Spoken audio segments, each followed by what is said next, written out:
Hello everyone and welcome to a new lecture about research methodology and technical writing. Today we're going to learn how to write a paper. So there are two methods of writing papers. Mostly people believe that we must have one idea and then we do research, and after that, once our research has been completed and we got some results, then we start writing. Right? This is not recommended.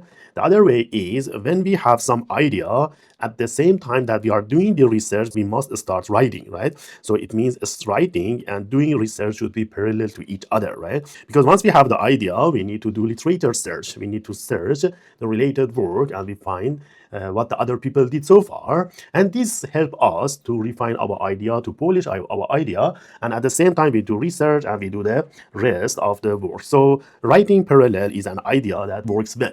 So I remember one quote from someone that he said, "I am not a good writer, but I'm a good rewriter." Normally, we start our first draft quickly, then we need to rewrite and review and rewrite and review again and again. We do a second draft and we will rewrite it, let it rest, then we review it, we read the other papers, and gradually we try to rewrite and rewrite again. Development and substantive editor, it's a kind of skilled person who read the draft and make recommendation for improvement. These kind of people help to correct the whole structure, and also they help to find the weak points, and also they will help to improve them accordingly. So for paper writing, we need to have one idea, right? Novel idea and novelty is the core of our paper. A paper without an idea, without a novel idea, cannot be published anywhere. So we have to, have that idea. Later we will discuss where these ideas come from. Then we write a paper and we give a talk about any idea, no matter how insufficient it may seem to you. Then, the talk opens a dialogue with others that we can go for reality check, critique, and also collaboration. Some researchers, they believe that we should keep ideas with ourselves. We should never talk about this idea with other people because maybe they steal our idea. But I totally disagree with this procedure, with this attitude, because I believe talking with others can help us to improve it, can help us to polish it, and can also help us to start a collaboration with others. So what are the papers? Papers are used to communicate our ideas with other people. So if we have an idea and we do not write a paper, so that idea is useless. So we must share our idea to other people, and it's a kind of generate knowledge for human beings. We write papers in order to infect the mind of the readers about the idea that we have, and if we keep it with ourselves, that will be useless. So papers are considered as a communication tool for transferring our ideas to our friends, collaborators, students, and other peers in our research area. So the first step, we have to figure out what is our idea.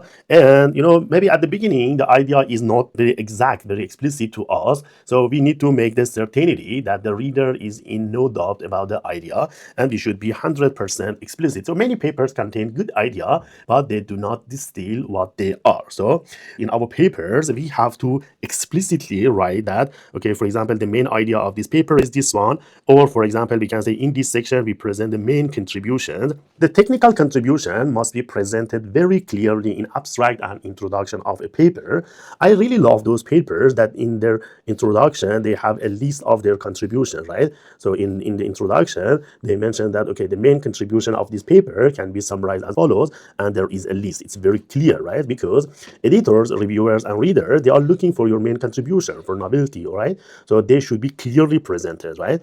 Many papers are badly written and they are very hard to understand. This is a pity because their good ideas may go unappreciated. Following simple guidelines can dramatically improve the quality of your paper. Your work will be used more, and feedback you get from others will in turn improve your research. So, what is the problem, or you can say, what is the problem statement? Identifying a problem is the first step in a research process, right? We must find out a research gap. Research gap. Then we can write a paper, right? So this research gap, we have to search about this problem, and we should see what the other people have recommended or proposed so far, but still there is some gap that needs to be considered, or you can say people did already, but it needs to be improved. For example, in terms of time complexity, in terms of energy usage, in terms of, for example, memory usage and the reliability, security, privacy, this model needs to be improved. This is called as problem statement. So problem statement is the first step, right? So the problem statement should be clearly identified in a paper. For example, here is a problem, it's an interesting problem, it's an unsolved problem, and here is my idea. And then we will explain that, okay, my idea works in this way, and also here is how my idea compares to other people's approach. So we consider this is as the problem statement, right? We should clearly explain what is the problem, then what is my objective. I want to solve this problem, then how do you want to solve this problem? This is called as contribution. So in here, we're going to explain how we are going to solve this problem. And then once we have solved the problem and we prove that we solved the problem, we should think of two things. One is significance, and the other one is merit, right? So in the case of significance, we must prove that our work is better than others, right? It means we did some improvements, right? So compared to related work, our work is better. For example, we can write in abstract that through extensive simulation results, we prove the superiority of our proposed work in compared to this model, this model, this model in terms of, for example, time, energy, security, etc. On the other hand, we have merit. In the case of merit, we need to explain briefly that where this idea can be used. What is the application, right? What is the application of this proposed method? So we need to explain where it can be used. For example, it can be used for transportation, it can be used for security, for safety, it can be used for health, it can be used for example, climate change and the other things. Before I go to the details, I have some general recommendation for paper writing. First of all, we need to specify a target journal where we are going to submit this paper, right? So we have to read several recent published papers in that journal. And then by doing this, we can understand how to write this paper. We can understand the requirements of this journal. We can understand the format, right? So my recommendation is that once you have identified your target journal, then you should try to read again and again several papers. When you want to decide your title, you have to do an extensive search. When you want to write your abstract, you should study papers and learn how to write an appropriate abstract and the rest, right? The next one that is very important is consistency. Consistency, it means our paper should be like a chain, right? So when you start from some point, you should be interested to continue reading the paper from beginning to the end. Like movies, when you start watching a movie, maybe in the first 5 or 10 minutes, as reported by YouTube and Netflix, that 5 to 10 minutes should encourage you to see the rest of the movie. So papers are like movies. So when you write a paper, there must be a consistency between different parts of your paper and also between different paragraphs of the paper, right? There must be a smooth transition between each paragraph. This one helps your readers to read your paper in a smooth way, and they will be interested to read the rest of your paper. The next one is acronyms. So when we are writing a paper, we should use acronyms. For example, we use machine learning, and we use ML, right? So we have to define, right? So we cannot say simply AI, right? We have to define that this AI stands for artificial intelligence. But you need to define only once, right? So some journals, they ask you to define 2 times, one in abstract and one in introduction. Anyway, you have to define once, right? And once you have defined the rest of the paper, you don't need to use this machine learning full form or artificial intelligence full form again and again, only once, right? So once artificial intelligence AI, then till the end of the paper, before references, you should use only AI, right? Not full form of artificial intelligence. And here, for example, when you are going to write machine learning, you don't try to, machine learning, right? You don't need to use the capital letter, right? Simply if it is in the sentence, the machine learning, small letter is sufficient, right? ML. But in the case of the internet, this I must be capital based on the meaning, right? Headings and subheading of sections and subsections are very important. They must well represent the organization and the content of that section. Selecting heading and subheading is very important. In the case of keyword, so initially there should be capitalized except for proper nouns. And for the inline list, so sometimes you may have some inline list, have some sentences here. Then you say, okay, this one including then 1, 2, 3, right? You should not use double parentheses, right? Double parentheses is used for figures or for subfigures, but this one should be like inline. So this is not correct, but this one is correct. This is very important. The claims must have evidence. In papers, normally we have different kind of sentences, right? For example, but some kind of sentences are common knowledge. Common knowledge, they don't need to have references, right? You don't need to give reference. So what are the common knowledge? For example, talking about artificial intelligence, and artificial intelligence has a vast application in health or climate or these things. These are considered as the general knowledge. But when you are talking about some claim, right? Claim, for example, you say that using machine learning models, we can improve the cancer detection by 35%, right? This one needs reference, right? So this is a kind of claim. We can say generally that AI can help us for disease, right? So this is a common knowledge. But when you say this is 35%, right, then it needs to have a reference, right? Or when you are talking about your finding, right? For example, you say, okay, my model can help to detect this kind of disease 40%, then you need to bring results. So the sentences that we are using in a paper, they are either common knowledge. Common knowledge, they don't need to have references. Claims, they need to have references. And your own claims, you have to support your claims by presenting some results. The other one is writing style. Long paragraphs are not recommended at all. We have to go for not very short paragraphs, not very long paragraphs. Normally, one paragraph should have one single idea only, right? So normally we have some one paragraph in this way. The first sentence should connect this paragraph to the previous one, and the last sentence should connect this paragraph to the next paragraph. And the main idea of this paragraph should be presented here, not too long, not too small. So a smooth transition is very important in paragraphs, and this smooth transition will help you to have a consistent writing. And in your paper, if you need to write some digits less than 10, you should present them in words, not number, right? But more than 10 or 10 should be in digit format. So here we can see a structure of a paper. Normally, papers must have one title. Title is very important. Then after title, we go for author's name, affiliation, and email ID. Some papers, they present all together here. Some journals, some other journal, the rest will come to here. Then we need to have abstract. Abstract is a summary of our paper. Then we have an introduction about our paper, not about the topic. Then we have literature survey or related work that discuss what the other people did in this area. Then we go to the main body and technical content. In here we present our model, discussion, formulation, algorithm that we have proposed, results, discussion, everything is here. And then we go for conclusion, and this future work is optional. We may or may not have acknowledgement, but we must have references. Some journals ask for biography, but some other journals, they don't need biography. So I'm going to explain them one by one.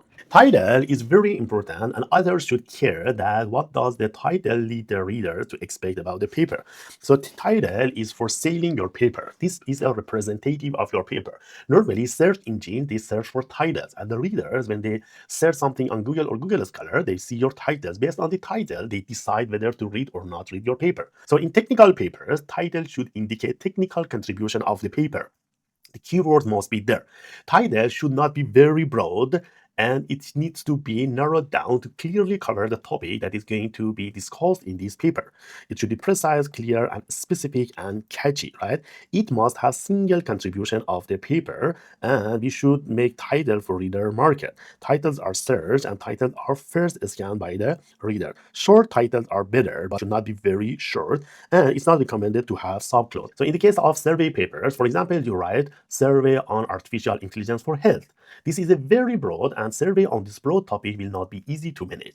So we must try to fix the survey according to the main contribution of our paper. Normally, we use a column to separate the title and subtitle in most cases. A title is used to give emphasis, present dialogue, and introduce list or text, and it clarifies composition titles. Or we may use a semicolon. So title should state single contribution of the paper. So it's very important how to select a good title. Normally, once you are writing your paper, you must change, you must adjust, you must adopt your title again and again and again. And my recommendation is to search your title on Google Scholar to see similar titles, and based on them, you can adjust your title. The next one is author list. So we try to download a paper that has been recently published by the target journal, or we can simply search on the internet and find the LaTeX template of that journal. Then we can see how the author list and affiliation are presented in that one.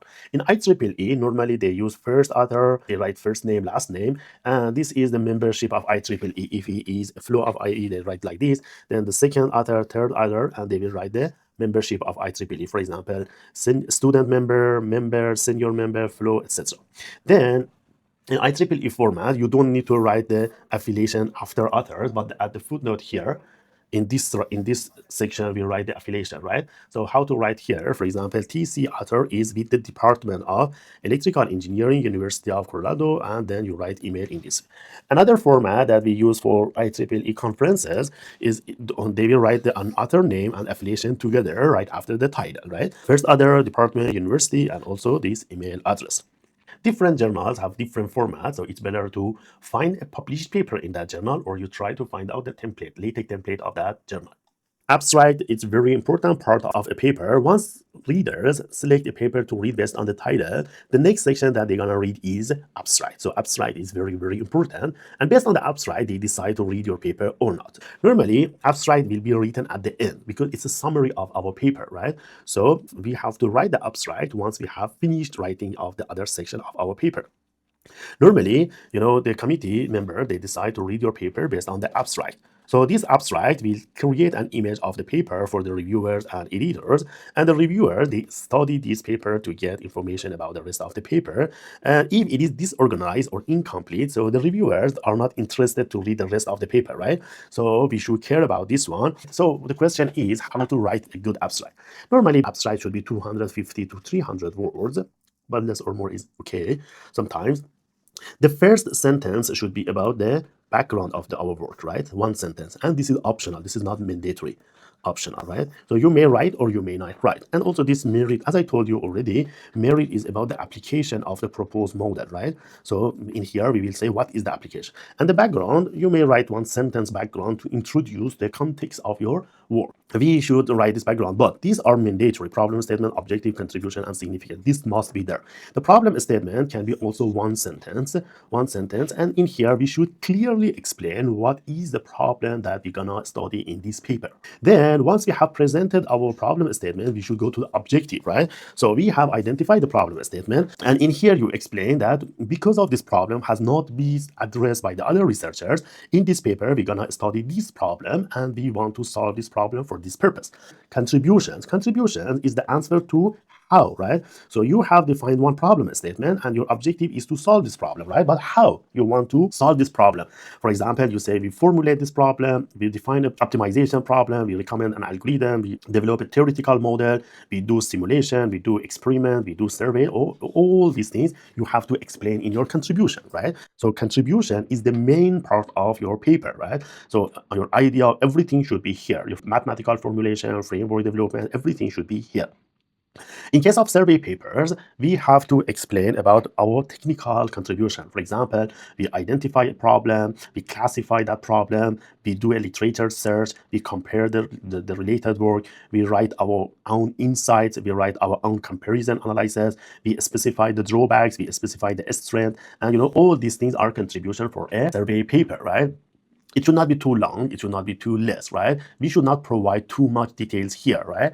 And then we need to go for significance. So we have to clearly explain what is the advantage of our proposed method compared to the other, right? So normally here they write through extensive simulation or experiment results, we prove that our work is better or outperform the other works. Other works, you should write what is the other works, right? Not in general other works, because people do not believe that you compare your work with all other works in the world, right? So you have to compare with this one, or with a group of work that are similarly, right? And then in terms of, for example, in terms of time complexity, memory complexity, in terms of energy, in terms of security, privacy, right? So you have to clearly explain what are the significance of your proposed model. Introduction is the next section of the paper. It's not expected to present very basic information in technical papers. So this introduction is to situate the research in its field. And here we try to document why the research being presented is important. In here, we have to present one paragraph, one or two paragraphs about the background, right? background or context. Remember, introduction is an introduction to our paper. It's not an introduction to the topic. It's not expected to present very basic topics about the context, the background, right? Only 1 to 2 paragraphs is sufficient in here. So some people, they keep the related work as a subsection of introduction. It's okay. Some other journals or some other researchers, they'd like to have related work as a different section. That one is also okay. So in here, after background, we need to write 1 paragraph about the problem statement. So in the problem statement, we have to explain based on this related work that can be included in introduction, or it can be a section after introduction.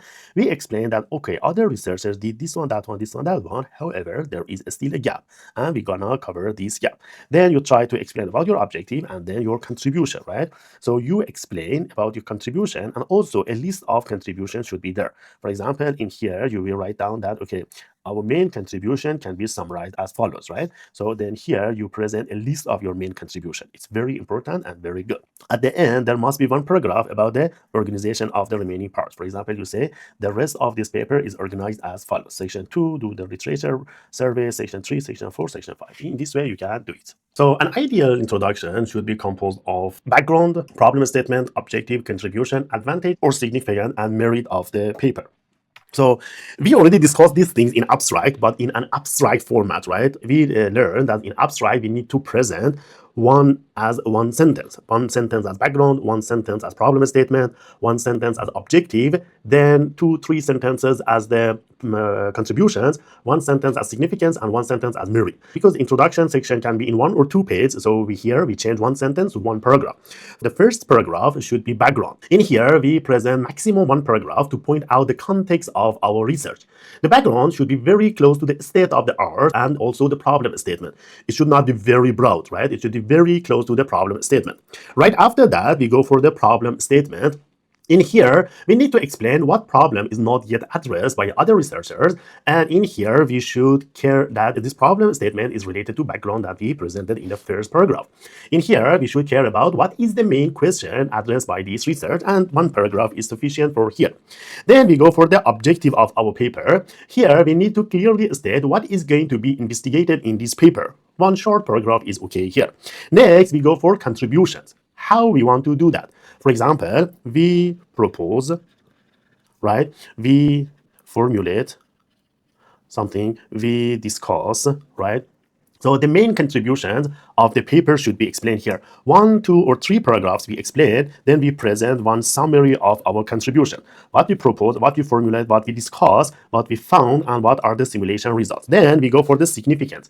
In the significance here, we have to explain about the significance of our work compared to other works. For example, here we can write, through extensive simulation or experiment results, we prove the superiority of the proposed technique compared to this model, this model, this model in terms of like time complexity, space complexity, energy usage, reliability, security, privacy, etc.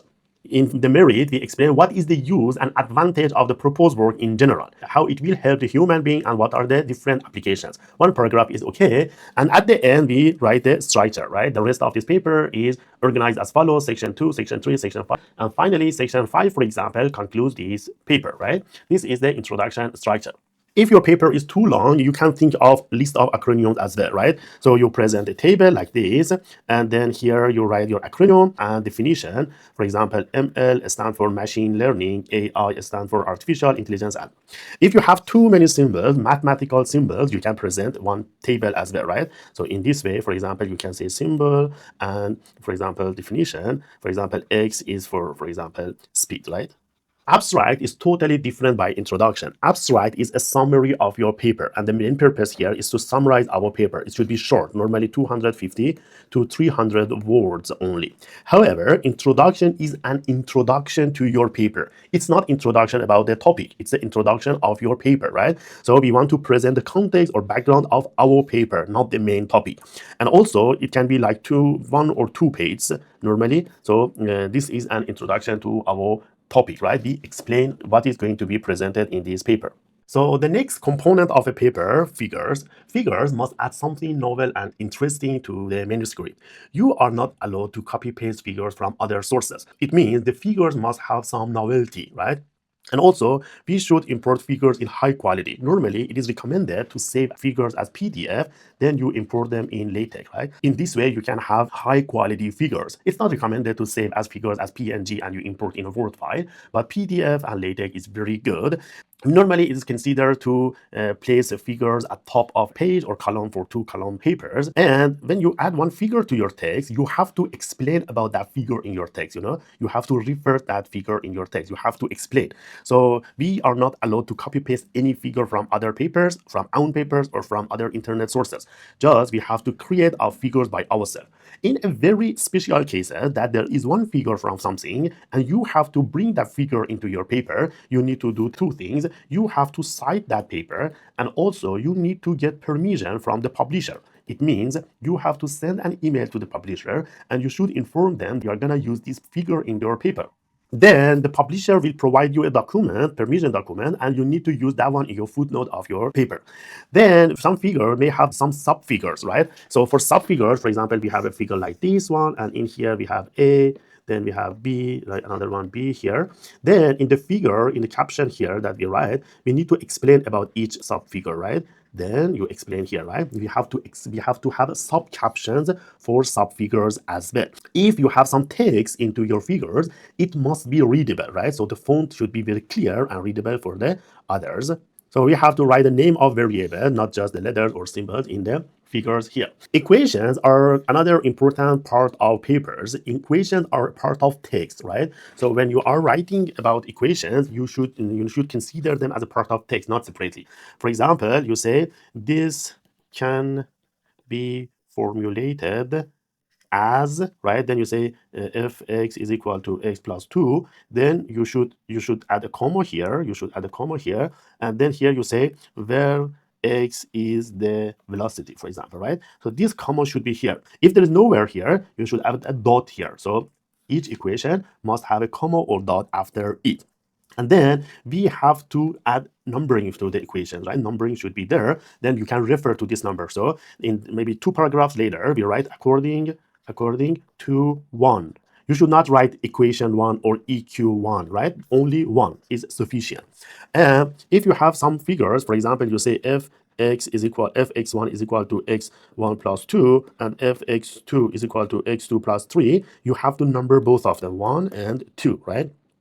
If you have inline equation, you should use this dollar sign, right, into the text. In LaTeX, you should use dollar sign. For example, you say as x like this, as x like this, then you should continue. Or you can say as x is equal to, for example, sqrt of y, then dollar sign, you explain the rest.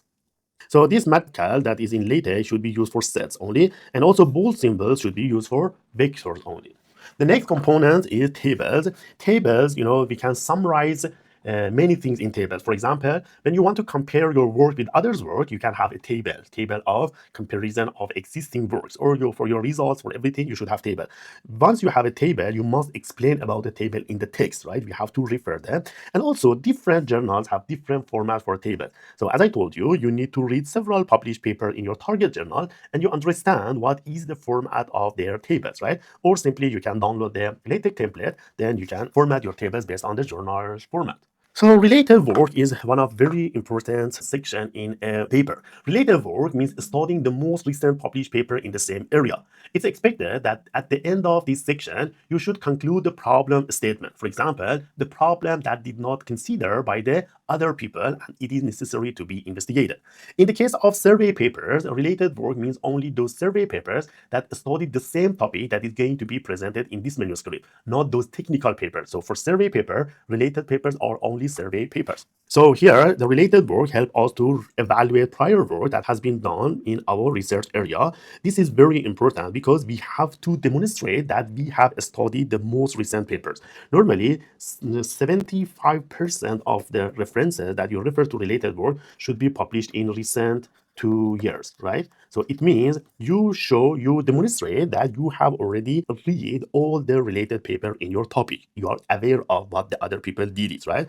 And this related work help you to set the context of your research. And by writing this related work can be inside the introduction section, or it can be a separate section just after the introduction. So it will help us to establish a state of the art of the research. And We need to provide background and the context, and we use this one as a point of comparison that we show that, okay, we are aware of what the other people did so far, and we find out their research gap,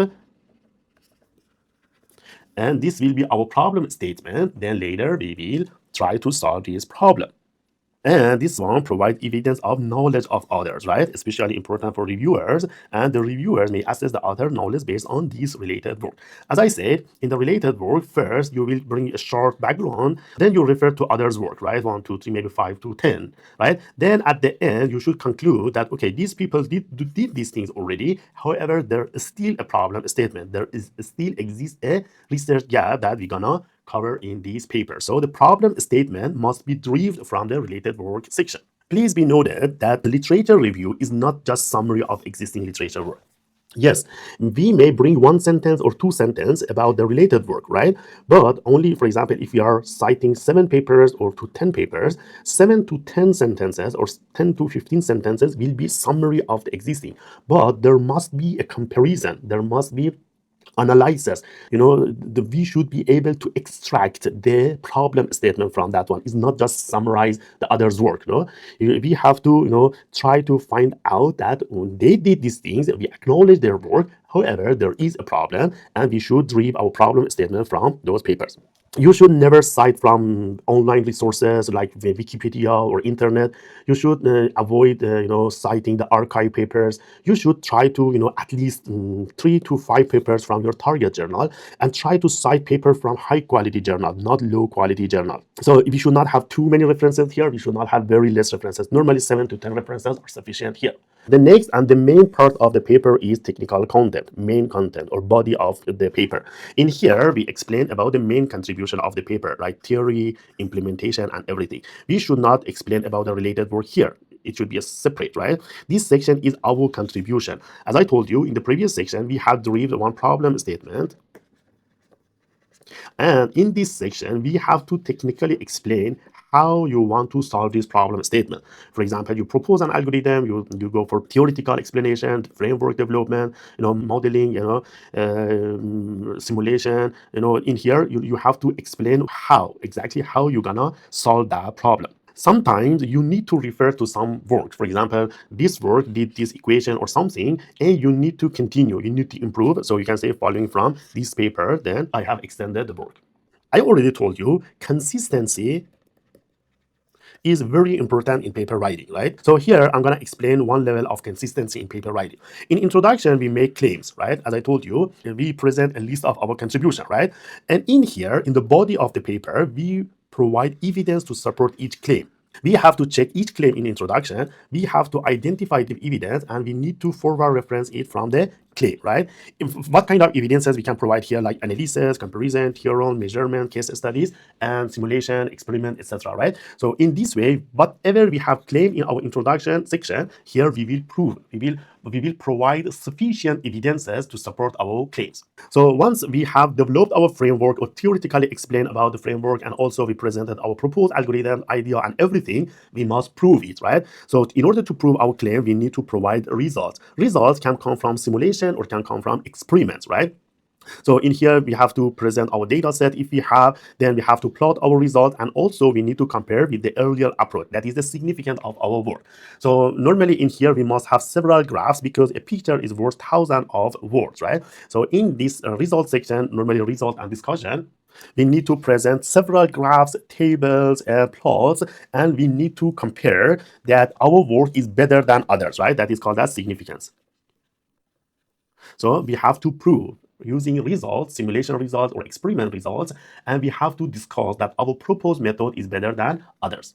This is somehow optional, but it is highly recommended to be included in a paper, right? That is called as future. It can be a separate section, or it can be included in the conclusion section. We need to specify the future scope in our work. For example, this will enlighten the significance of the research. Normally, people consider that research that has no future is not significant, right? So if you want to develop your work, if there is some problem, honestly, you should explain about the limitation of your work, and you should explain that in future, you're gonna tackle such problems in future by extending your work. So as I said, this future work can be a section or it can be in conclusion. So conclusion should be consistent with the evidence and argument presented throughout the paper. So whatever we have claimed in introduction, the problem statement in related work, and the technical contribution and objective that we presented in the main body, in here we must conclude them. So each objective in the introduction must have a matching concluding comment in conclusion section, and we need to provide a global or holistic perspective of the paper in context of related work section and introduction. Conclusion is overview and interpretation of the work presented. So in conclusion, we emphasize pros and acknowledge the drawback. It must be precise, and normally this conclusion section should be written in simple past tense, right? For example, this paper proposed, right? Proposed. So in this way, not this paper proposes, not in this paper this has been presented, right? You write just this paper proposed, in this paper we presented, this one, that one, right? As I said, each objective in the introduction must have a concluding comment in here. So this introduction is considered as a brief summary, and it is helpful for readers who are quick paper scanning, right? So quick paper scanner readers, just they study title, abstract, introduction, and conclusion, and if they are okay with these things, then they will study the main section of your work. This is an optional section, acknowledgement. Acknowledgement, sometimes you want to thank some people who help you, or you just want to acknowledge your project. For example, you write this research work was supported by this section. Acknowledgement is before references, right? After conclusion, before references, and you write this work was supported by this project, right? Then in here, grant organization and grant number, you write here. Some journal, they may ask you which other received this grant, right? You will explain this one. So if you do not include this one, maybe it is possible to lose funding for the paper publication or conference participation. References are very important in your paper. Reviewers normally check references to see the quality of your work. If your references are very outdated, if they are from very low quality journals or from Wikipedia, archive, and online sources, this will degrade your work, right? You must bring proper references, and you have to refer all the references in your paper. Normally, 3 out of 4 papers should be published in recent 2 years, right? It means you are aware of the latest work in your work. And also you should do plagiarism check. For the format, you have to follow the format of your target journal, and normally you have to read your target journal papers, or you download the LaTeX template, and there you understand what is the format of your references. So this is different kind of references format that we have, like MLA, APA, Chicago, Harvard. These are format of the references. For example, this is a LaTeX format that you can get this one from Google Scholar, and finally it will be a reference like this. This is the author's name. Normally the first name will be abbreviated, full name, then the paper title, then the journal name, then volume number, page number, month, and year. Right? So every claim needs a reference as a evidence, and references should be in order in your paper. All references must be referred in the paper, and references normally are used to prove a claim. It means you redirect the reader to learn more about a topic, because in paper we cannot bring every explanation. That's why we give references, and we ask readers to go and read this paper. So in journal papers we follow this format, but in conference paper we may add some city and the country of the conference here. We should not have many references, we should not have less references, right? Normally for a research paper, 20 to 30 references are sufficient. Okay, that's all for today. In today's lecture, I try to explain how to write a good paper. Please try and feel free to ask me if you have any questions. Thank you, and see you in the next lecture.